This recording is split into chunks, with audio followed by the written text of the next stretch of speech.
My wife and I tied the knot later in life.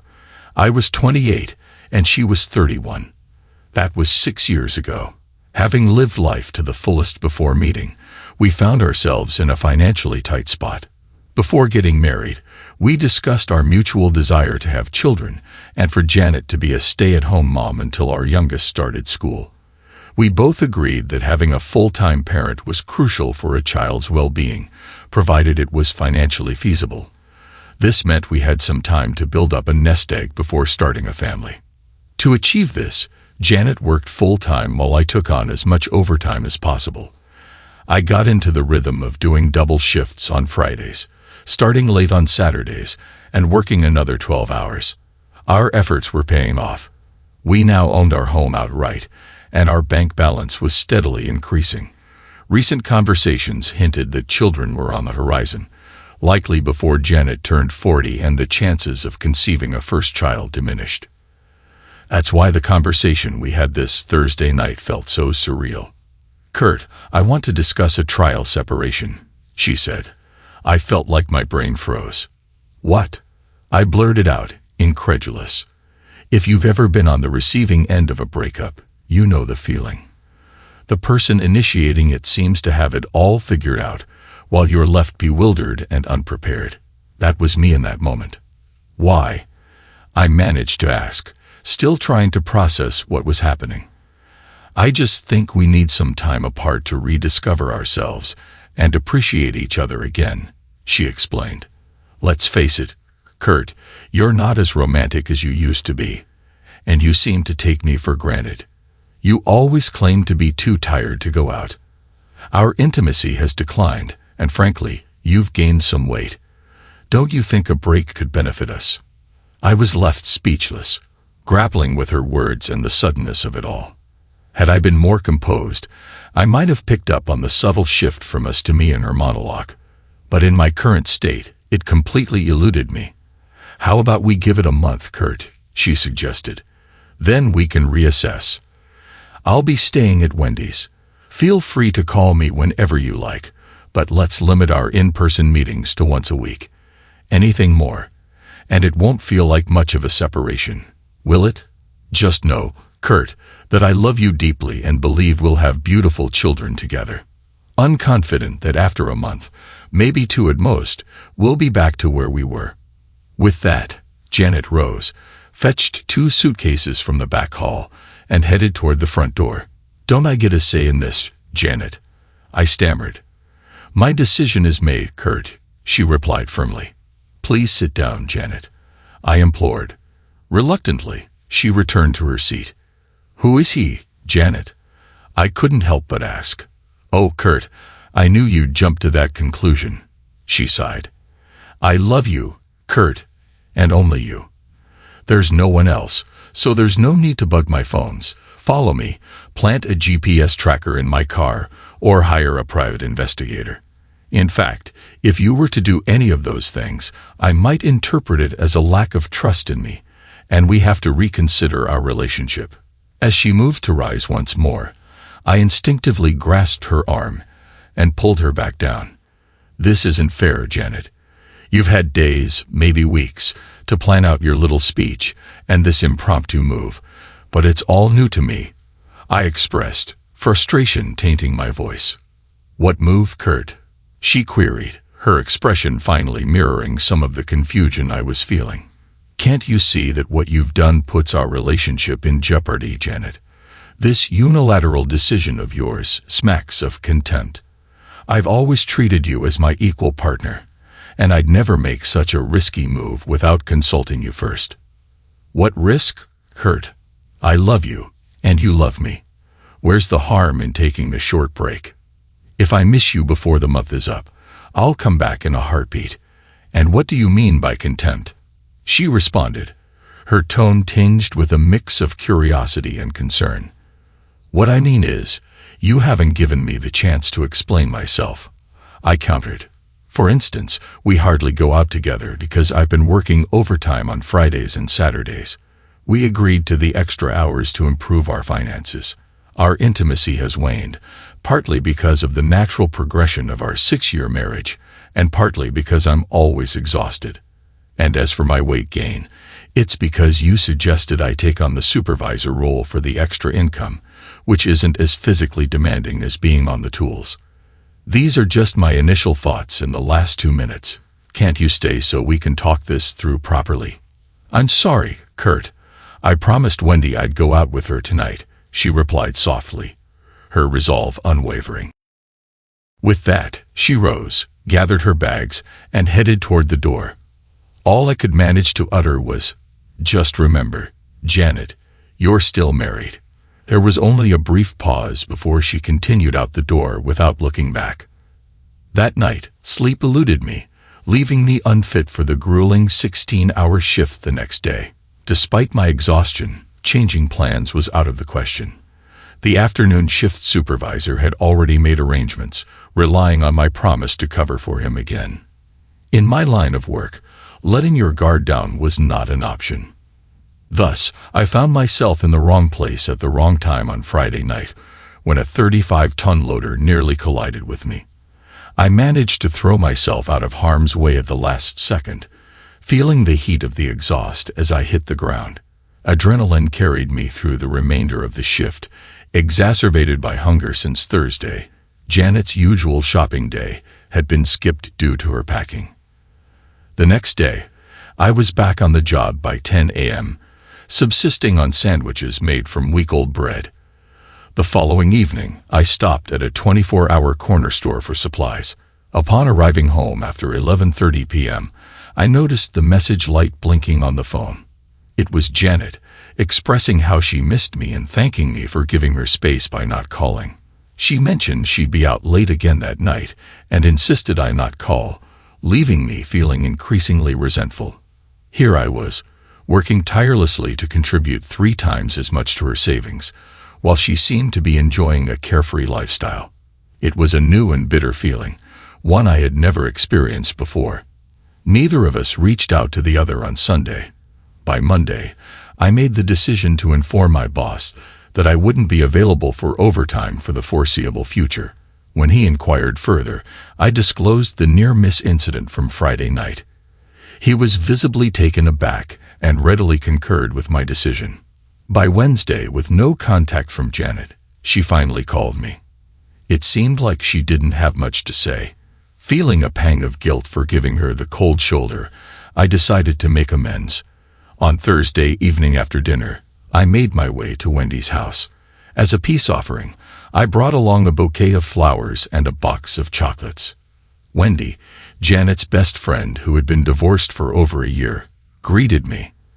Though I never knew the exact reason for her divorce, I suspected infidelity played a part. She informed me that Janet was in the shower and invited me to wait on the couch. As I sat, Wendy moved closer to me than I was comfortable with. I suddenly shifted away, but she persisted. Thankfully, Janet emerged from the shower at that moment.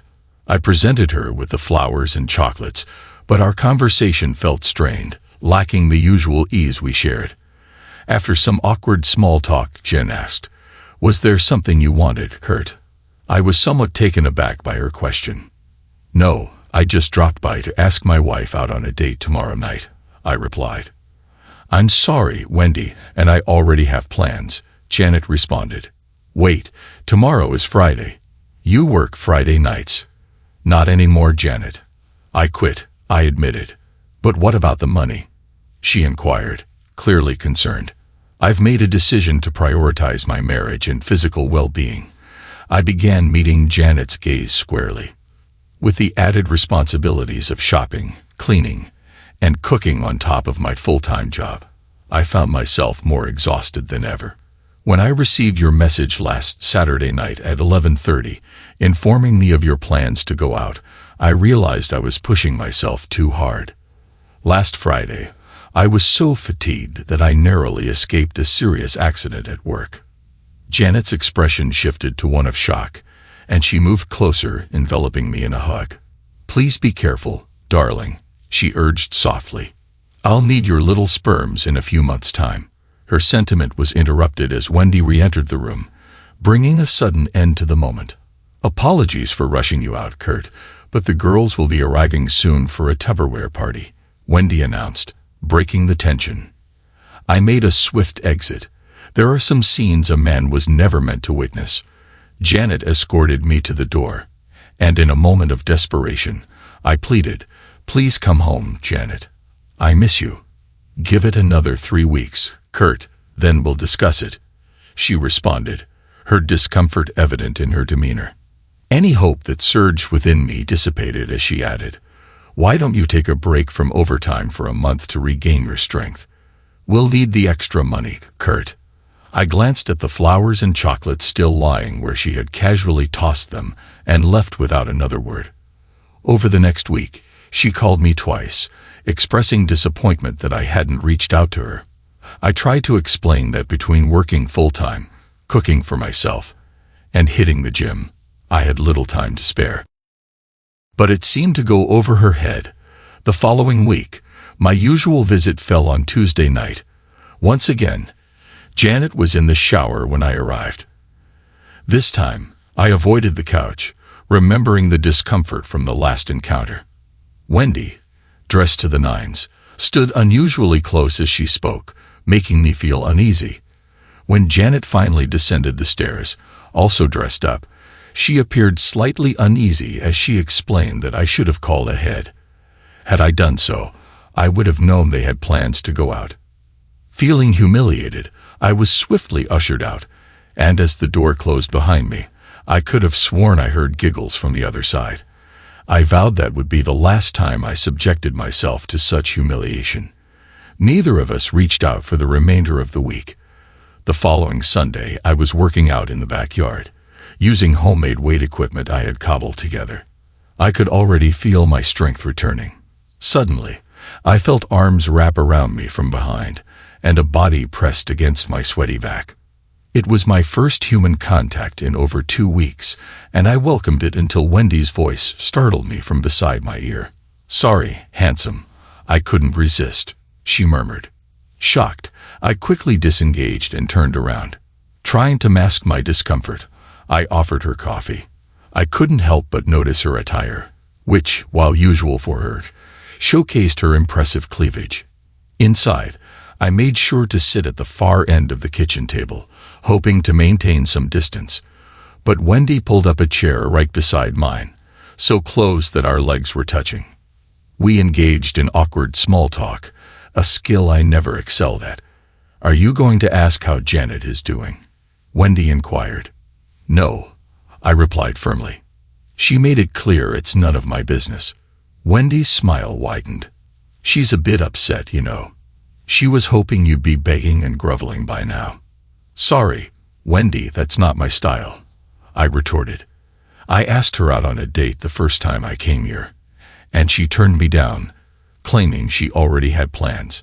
She never bothered to reschedule. I have no idea what this separation is about, so I'm just going to wait and see if she comes back, or if our marriage is over. I knew every word I said would be relayed to Janet. I expected Wendy to look concerned at my last statement, but instead, she just smiled and placed her hand on my leg. It felt like some sort of test, one I was determined to pass, as I felt no emotional attraction towards Wendy. Her physical appearance, however, was another matter. I couldn't help but notice that another button of her top had mysteriously undone itself. "You know, I've always admired you and Janet as a couple," Wendy continued, her tone probing. "You must be really secure in your love to let her date other guys, or are you just pretending you're not worried?" My blood ran cold. We hadn't discussed dating during this unilateral separation, but my reminder, "Don't forget you're married," should have made my stance clear. Without a word, I abruptly left the house and headed straight to Wendy's backyard. Through the kitchen window, I spotted Janet in a bikini, sunbathing on the deck. With determination, I marched outside. "What's this about you dating Janet?" I confronted her, trying to keep my tone steady. "I haven't been dating, Kurt," she responded calmly. "We met a couple of guys last Tuesday at a club, danced a bit, and mentioned we might be there again last night. We bumped into them again, but that hardly constitutes a date." I expected Janet to appear concerned as she defended herself, but instead, she seemed determined. "And what happened last night then?" I pressed. "Nothing, just more dancing," she replied. "Nothing inappropriate. We haven't kissed or anything like that. They bought us some drinks and we danced a bit. Nothing inappropriate." Since when has it been appropriate for a married woman to dance with other men when her husband isn't even there? And I suppose at the end of the evening, you just happened to mention when you'd be there next. I challenged, met with silence.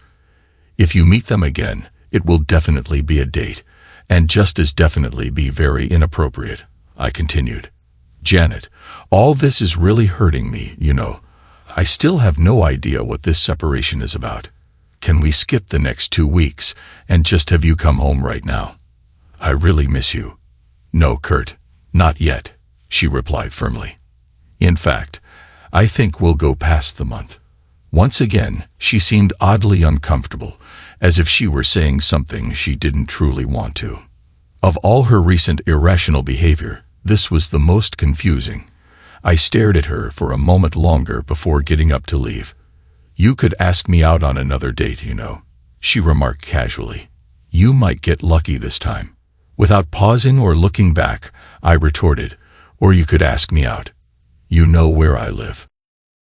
Starting from Monday, Janet began calling the home phone every night. Our conversations were always brief and uncomfortable. I couldn't shake the feeling that she was just checking to make sure I was at home. The implications of that didn't sit well with me. On Friday night, the home phone diversion to my mobile, which I had set up, worked perfectly. As I answered, I could hear music playing in the background. I was already on my way to Wendy's house, and I confirmed that Janet's car was missing from the driveway. I decided to drive by the nightclub strip, about 10 minutes away from Wendy's, where I eventually spotted Janet's car parked in the corner of one of the bar's parking lots. Peering through the window of the bar, I spotted Janet and Wendy sitting alone in a booth. As I observed, 2 more girls joined them. One of them looked familiar, another friend of Janet's named Barbara, while the other was a stranger. I watched as Barbara introduced the newcomer to Janet and Wendy. Seizing the opportunity while they were distracted, I sneaked into the back corner of the bar and concealed myself at the far end. 10 minutes later, luck was on my side. The booth adjacent to the girls emptied out, and I quickly took the opportunity to sit down, making sure they weren't looking my way. By hunching slightly and positioning myself with my back to them, I remained completely hidden. With some effort, I managed to catch most of what was being said, with Barbara leading the conversation. "You're crazy, Janet. Based on what you've said, your Kurt seems much more romantic than my husband," remarked another voice, likely belonging to the stranger. "Yeah, I agree. I would have been grateful for even half of what you described getting from my ex," chimed in the stranger. Wendy interjected, "Don't you think Janet deserves better? I mean, just look at her. She's beautiful." Barbara added her opinion. "I don't know, guys. This sounds like a dangerous game to me. How do you treat him, Janet? Do you spoil him rotten?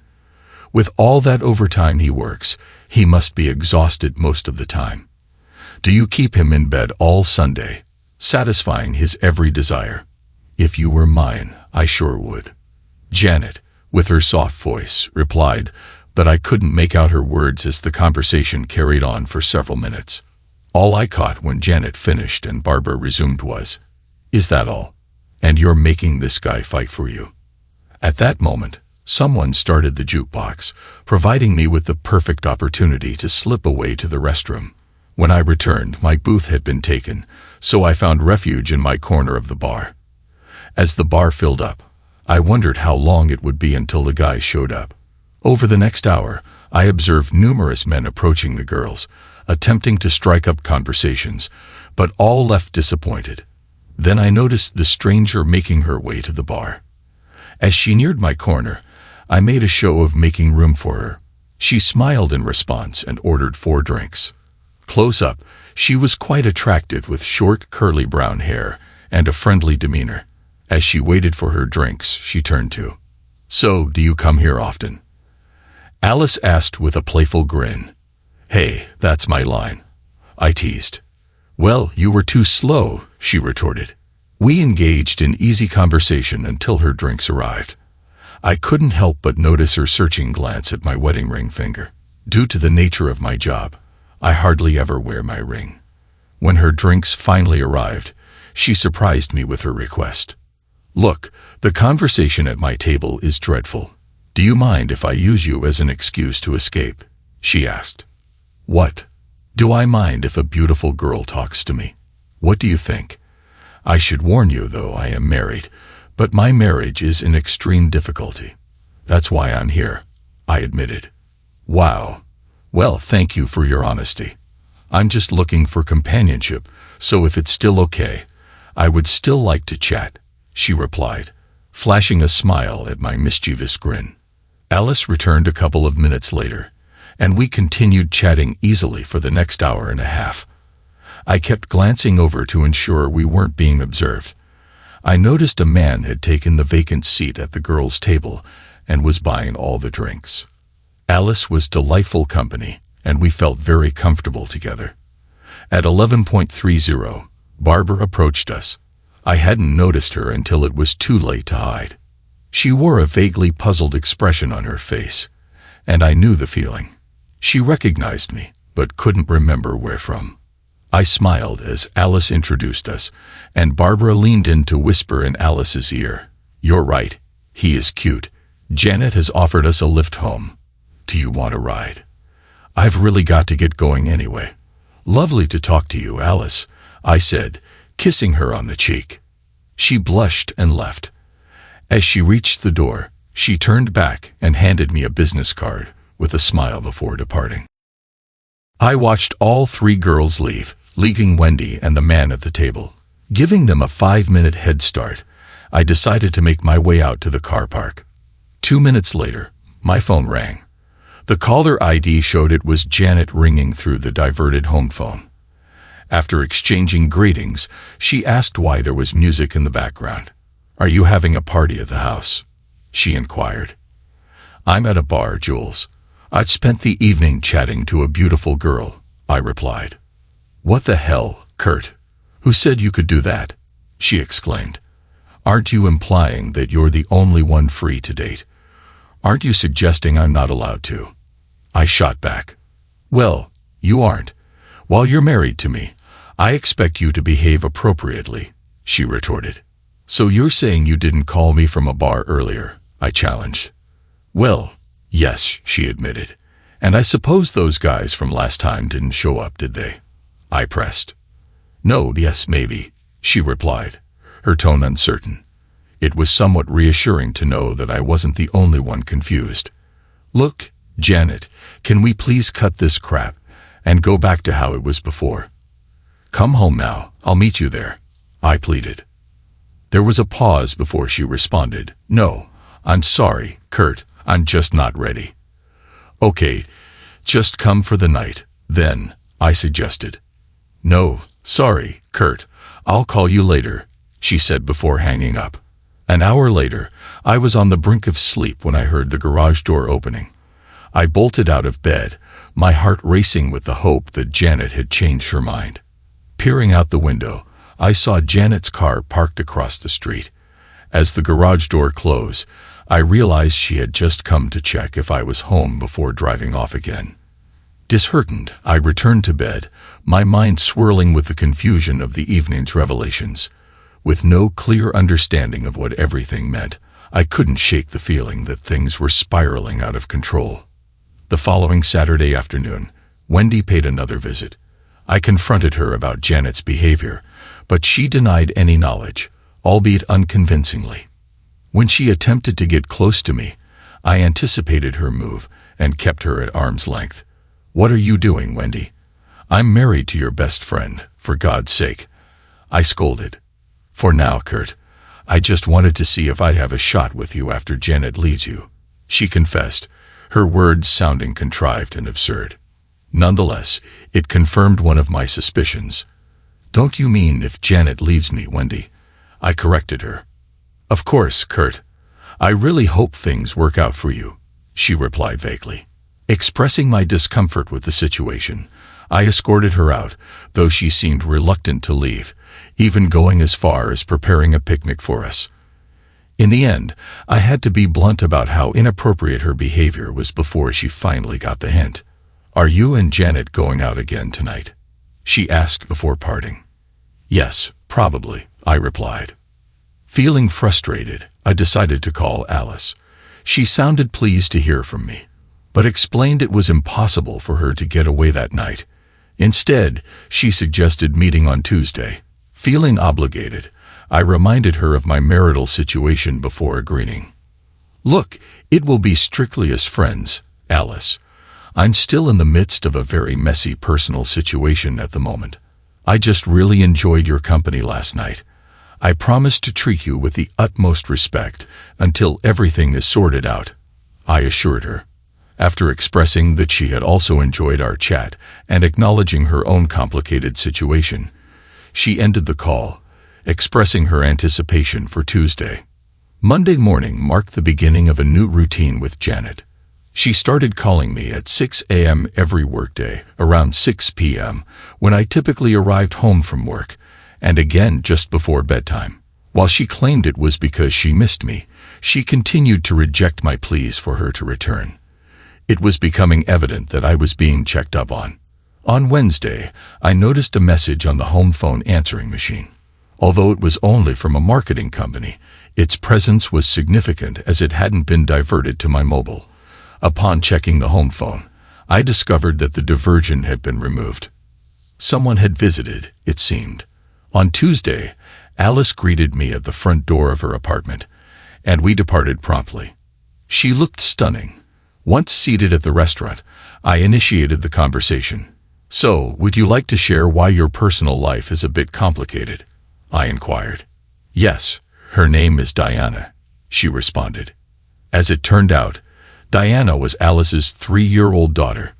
The father had abandoned them after deciding that family life was too serious. Tonight, Alice's mother was looking after Diana. Eager to shift the focus away from discussing my own personal troubles, I steered the conversation in a different direction. "The other night when we talked at the bar, you mentioned the conversation at your table was pretty awful. What was all that about?" I asked. "Oh, that. Just awful conversation and stupid people," Alice replied. "There was this woman named Janet. She's currently separated from her husband, but she's planning to go back to him.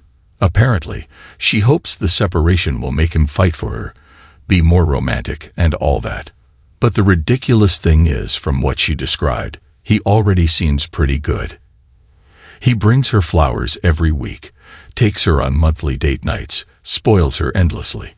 Despite working late on Saturdays, he gets up early on Sundays to make her breakfast. He even surprised her with a cruise last year. Honestly, I'd be happy with just half of that for my ex. It made my friend Barbara sad too. She doesn't get treated like that. Some people just don't appreciate what they have, I guess," I remarked. "It gets even more ridiculous. Even before they separated, she was trying to make him jealous," Alice continued. "How so?" I inquired. "Well, apparently she would come home later and later from girls' nights out, intentionally wearing men's cologne. And once she even got a pair of panties from her friend Wendy. They were all well used, if you catch my drift. She left them on the bedroom floor, hoping he'd notice. But the guy didn't bat an eye," Alice explained. "Her husband sounds pretty naive to me," I remarked. "Or perhaps he just loved her so deeply that he overlooked those things," Alice mused. But when all her attempts failed, she and her friend devised this trial separation scheme. The plan was for him to become desperate and fight for her, but instead, he's not reacting at all. Good for him. When he didn't respond as expected, they decided to take it up a notch. She stopped contacting him, and he ignored her. Then her friend planted the idea in his head that she was out dating. Despite all their efforts, the poor guy isn't playing along. Honestly, I have to admire him. It's exactly what I would do if someone treated me that way. What's really heartbreaking is when Barbara questioned how much effort Janet put into the marriage. I think that's when Janet realized just how one-sided their relationship was. You'd think that would motivate her to end all the nonsense. but it hasn't. Now they'd backed themselves into a corner and don't know how to get out. All because this proud man isn't following their script, I added. Well, she could just go back to him, lay it all out, and try to return to normal, I suggested. Yeah, that's what I would do. And I think that's what she truly wants. Except I have a feeling her friend is keeping her on track. Wendy gave her some strange looks last Friday. They seemed almost hungry, Alice remarked, her expression turning thoughtful. Could it be that the friend is trying to drag a wedge between them to steal a husband for herself? I pondered. You know, you may be onto something there. It would certainly align with what I observed. But that would make her one cold, evil person, Alice remarked. If you were the husband, what would you do? I asked. Well, I don't know much about their relationship until now, but my instinct would be to break things off with the foolish, shallow person, then move on to someone who truly appreciates him, Alice replied. Our conversation shifted to lighter topics when our meals arrived. Despite the pleasant atmosphere, I couldn't shake off the guilt gnawing at me. As the waitress cleared our plates, I felt compelled to address it. You know, Alice, everything you've said has convinced me that you're a genuinely good person with strong values, I began. Thank you, she responded with a smile. Do you think I'm a decent person? I asked, bracing myself for her answer. Without hesitation, Alice replied, Yes, I consider myself a good judge of character, and I have no doubt that you're a very kind person. I took a deep breath, realizing what I needed to do. With a mix of nerves and determination, I reached across the table, grasping her hands. I need to tell you something, I said, steeling myself for the difficult conversation ahead. Please forgive me, Alice, but I've been less than truthful with you. I've been grappling with confusion lately, and I've done things I'm not proud of in an attempt to find some clarity. But I have immense respect for you, which is why I feel compelled to come clean and tell you the whole truth. My name is Kurt, and I've been married to a woman named Janet for 6 years. About 4 weeks ago, she insisted on a trial separation, despite my objections. Tonight, a new friend suggested I should just move on from her. Given the disrespect and pain she's caused, I was leaning towards that conclusion myself. You were right. I did treat her like a queen, but looking back, I realize how little she reciprocated, I acknowledged. A range of emotions played across Alice's face, eventually settling on horror. She covered her mouth with a clenched fist. Oh my God. Did I just call your wife a stupid bitch? Actually, I was quite offended that you referred to the woman I married in such a derogatory manner, I replied. Her expression softened slightly, but I could still see the conflict in her eyes. I hastened to add, trying to lighten the mood. Do you realize that your first concern was whether you had offended me? That speaks volumes about your character. Of course, I forgive you. Yes, you did use me a bit, but I understand your perspective. Is that why you approached me on Friday night? Were you trying to gather information? She inquired. You're right, you caught me off guard with that question. But can I rely on your friendship until this situation is resolved, one way or another? I asked. Absolutely, Kurt, but I want to make it clear that I don't want any part in sabotaging your marriage, she clarified. Thank you. Your friendship is all I need right now, I responded. From my perspective, I thought our marriage was perfectly happy until one Thursday when Janet dropped the bombshell of a trial separation. Although she initially planned to leave without explanation, I insisted on getting some clarity. But even with her explanation, I'm still deeply confused. Because I invested so much time and effort into either work or my relationship with Janet, I never really cultivated any close friendships, I explained. Do you think there's any chance of reconciliation? Alice asked. I'm not sure, Alice. Part of me feels like taking her back after the way she's treated me would be letting myself down. And after our conversation, I've realized just how one-sided our marriage was, particularly in terms of romance. To be honest, it's a bit embarrassing to admit, I confessed. By silent agreement, we shifted to lighter topics for the rest of the evening, and ended up having a pleasant time together. Eventually, Alice needed to head home to relieve her mother. I suggested she take her time to process everything and reach out to me when she was ready. I made it clear that I would understand if she chose not to contact me again. The next day, as I was walking towards the grocery store, I heard someone calling out to me from the nearby coffee shop. Turning around, I saw Janet, Wendy, and another girl with her back turned to me. As I approached the table, my heart sank when I recognized Barbara. She couldn't contain her surprise as she exclaimed, "You!" The implications dawned on me quickly. Janet would soon realize I had been spying on her, and she would know that there were no men involved in her Friday night outing. Depending on what Barbara said, Janet might even deduce that Alice had revealed everything. Surprisingly, I found myself not as worried as I thought I would be.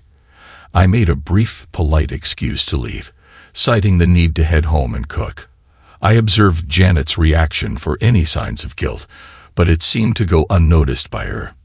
The expected phone call finally came later that night, around 9:30, when I was almost asleep and not exactly in the best state to have a conversation. "Kurt, didn't I warn you about spying on me? Your actions demonstrate a lack of trust and respect towards me," Janet reprimanded. "From my perspective, Janet, you initiated this separation without giving me any explanation. Wouldn't you expect me to try and understand what's happening?" I countered. "It's still a breach of our agreement, Kurt." "Your agreement, Janet," I corrected her, hoping she'd grasp the distinction. But her response took an unexpected turn, veering into philosophical territory. "Kurt, I'm just struggling to make sense of all this. This trial separation isn't unfolding as I envisioned. I'm uncertain if my love for you matches what's necessary. I propose we extend it by another month or two to see how things develop." She paused, seemingly anticipating my reaction. I chose to remain silent. If her intention was to provoke me into a heated response, she'd be disappointed. This extension seemed like another attempt to push me to try harder. It reminded me of the saying, "If at first you don't succeed, try again." Although I preferred the mining variant. "If at first you don't succeed, try more explosives next time." But this extension felt weak and uninspired. "Okay, Kurt, I didn't want to resort to this, but I think it's fair. I believe I should be allowed to date other men. Maybe that will help me appreciate your value and reignite my feelings for you." Once more, she paused, seemingly awaiting my outburst. But this time, my silence wasn't a calculated move. I was simply left speechless. When I finally found my voice, I chose to withhold it.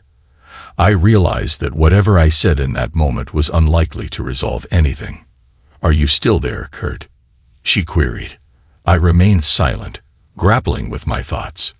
Part of me wanted to lay out the full extent of my knowledge, but I also recognized that she needed to arrive at her own decision for the right reasons.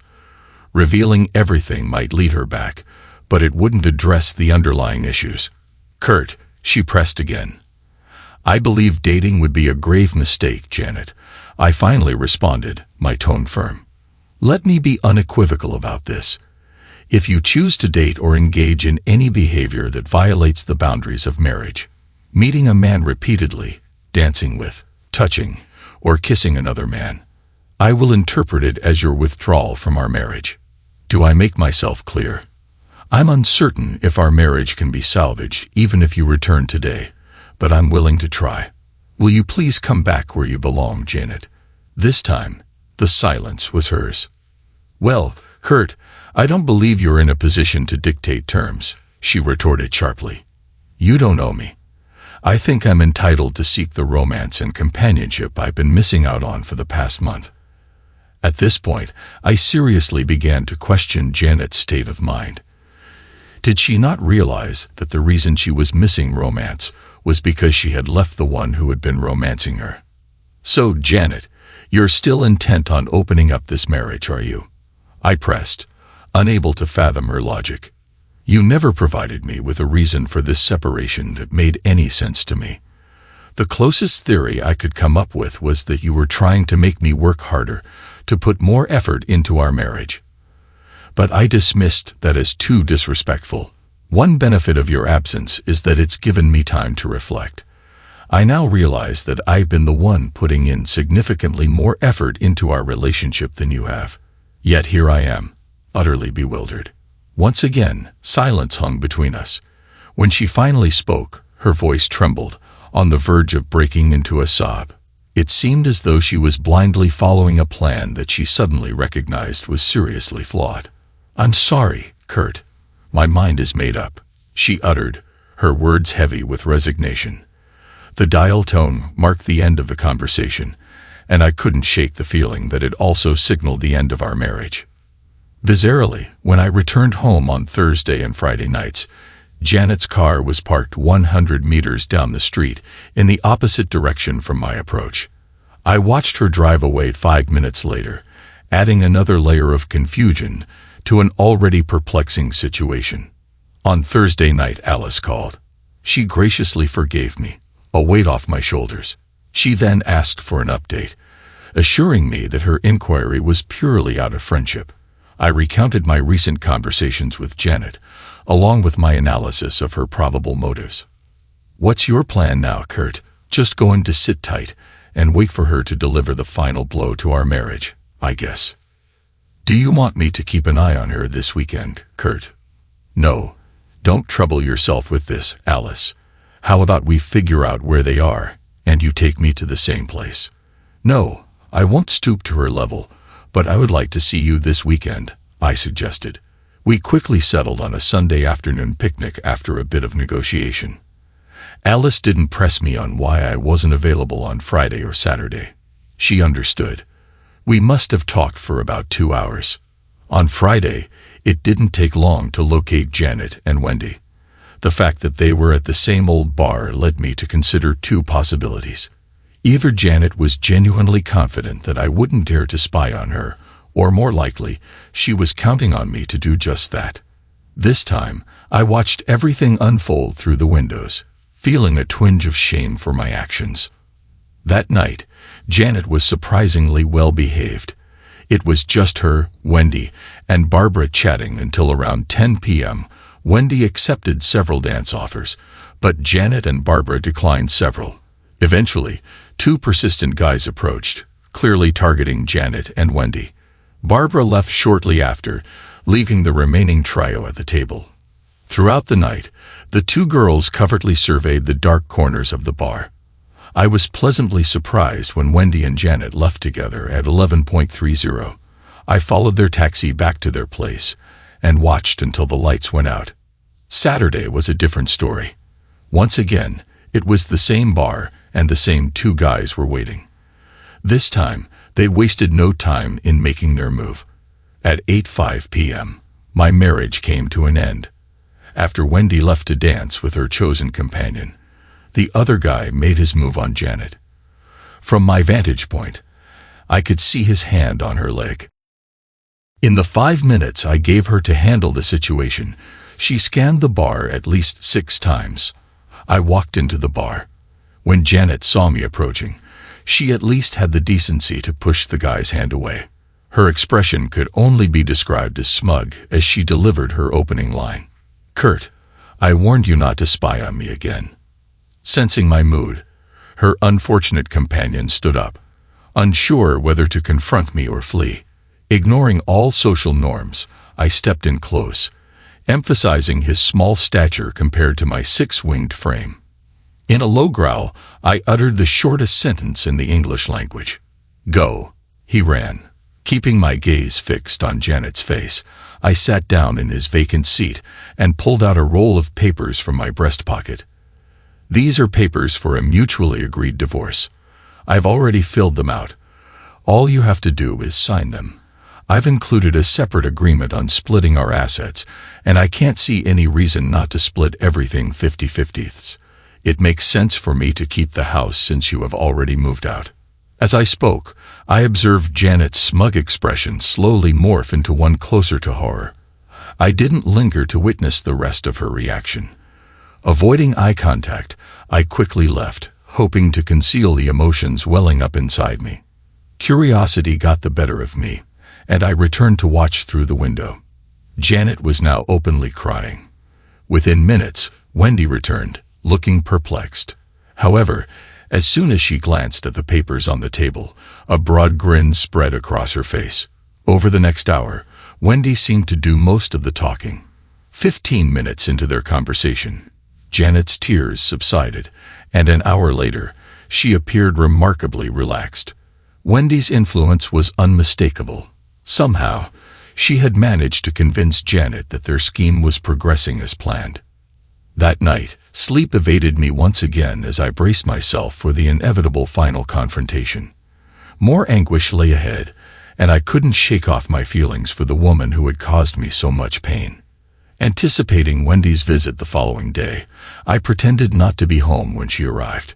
Ignoring her persistent phone calls, I waited in silence, expecting the impending confrontation. Surprisingly, there were no calls from Janet. At 1:30 p.m., I found myself knocking on Alice's door, holding a bunch of red roses. As soon as she laid eyes on the flowers, she enveloped me in a warm hug, offering a sense of comfort amidst the turmoil. "I was going to ask you how the last few days went, but I can see," Alice remarked perceptively, as she noticed the roses in my hand. It was clear she understood the significance of the gesture, recognizing that friends typically didn't exchange roses, especially not in the midst of unresolved issues. Inviting me inside, she led me to an older woman, her mother. "Kurt, this is my mom, Maddie. Mom, meet my boyfriend, Kurt." Alice introduced us, her words catching me off guard in the best possible way. I was left momentarily speechless, contemplating how much Alice had shared with her mother about us. Fortunately, Maddie addressed the question lingering in the air. "So, is it finished?" she inquired. "All over but the shouting, as my old dad used to say," I replied, providing them with an update on the latest developments. I explained my belief that Janet hadn't fully grasped the seriousness of the situation yet, and that there was still work to be done to prove my resolve. Through my words, they could both sense the depth of my pain, and Maddie offered me a comforting hug. Then, a little angel entered the room. Diana had woken up from her nap, and I was introduced to her as well.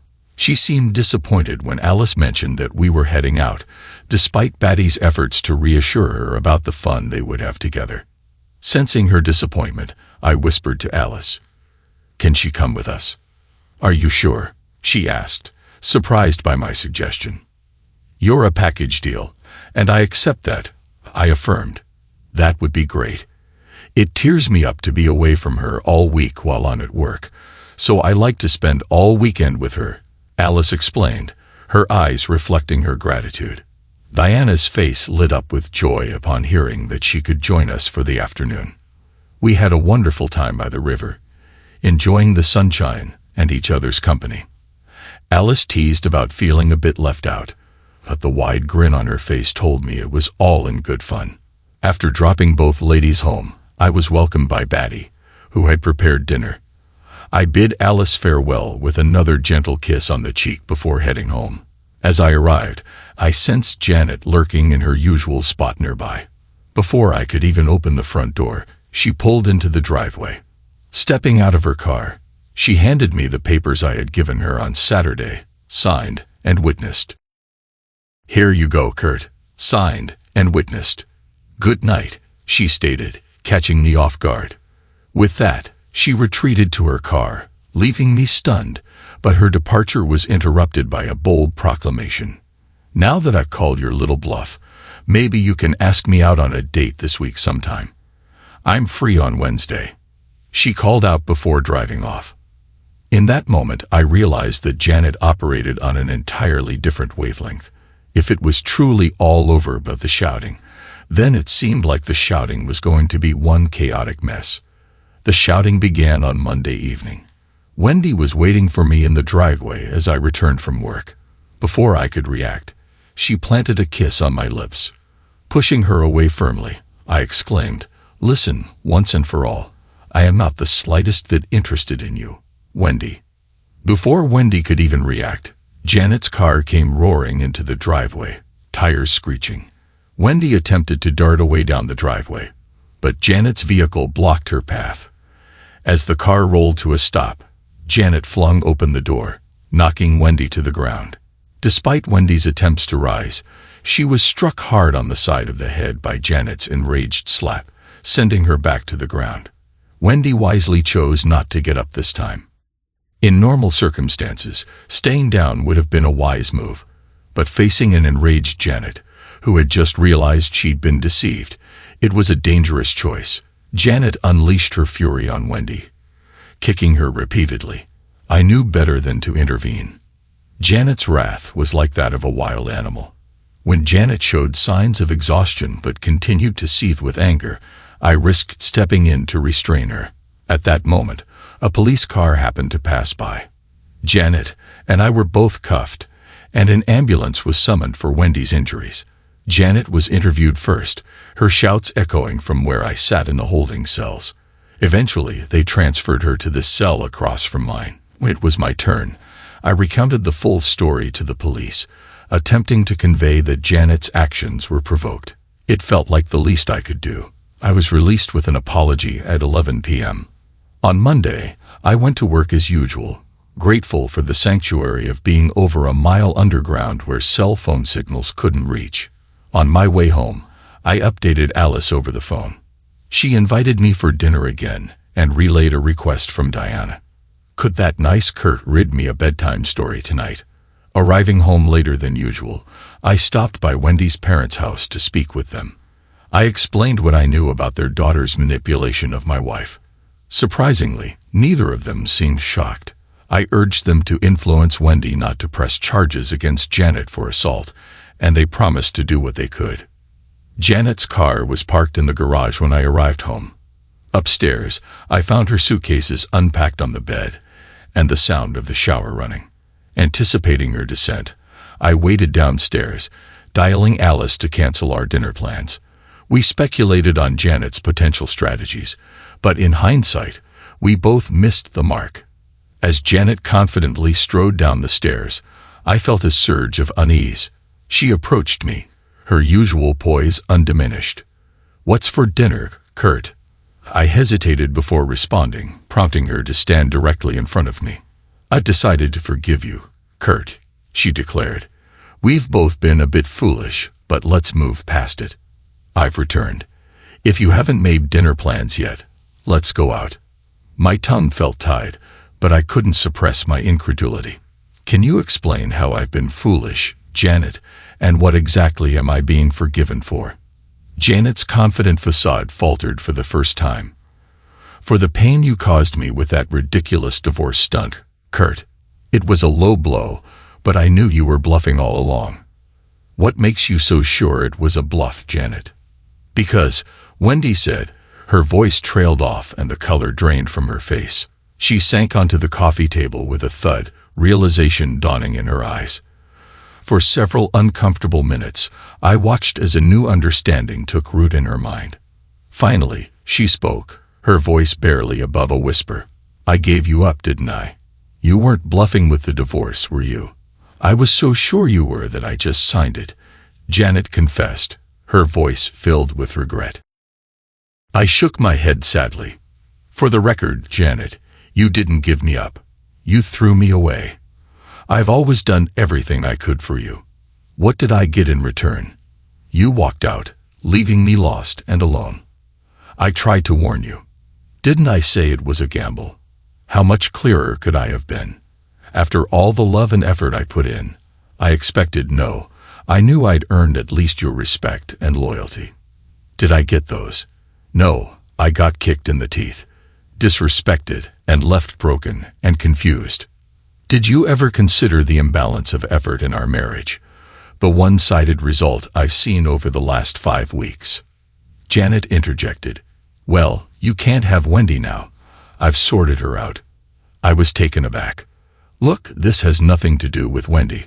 I realized at one point that this was all just a ploy on her part to drive us apart, but I've never considered her anything other than the manipulator she is. So we're all right, aren't we, Kurt?"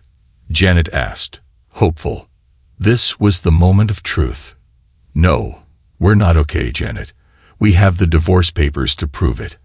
I can't overlook the disrespect you've shown me all along, not to mention the threats.